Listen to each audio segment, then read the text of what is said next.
Former People's National Party Councillor Marjorie Madge Morris murdered in St. Thomas. Teach them! Always make sure the message reach them!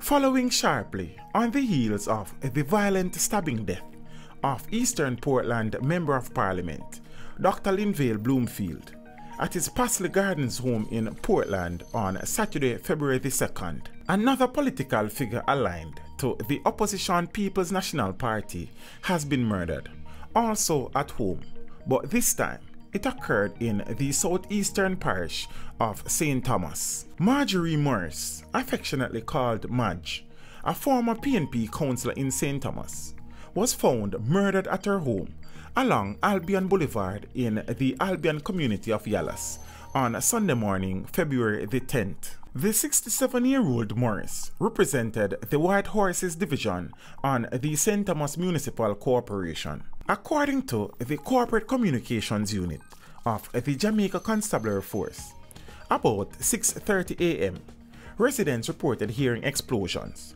coming from the direction of Miss Morris's house, and the police were summoned. When the police arrived, Miss Morris' body was discovered on her kitchen floor in a pool of blood, suffering from what appeared to be multiple gunshot wounds. She was taken to hospital where she was pronounced dead.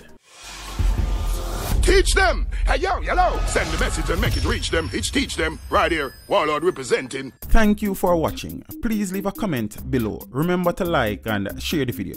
Don't forget to subscribe for more awesome content. Follow me on social media and check out the suggested videos on screen.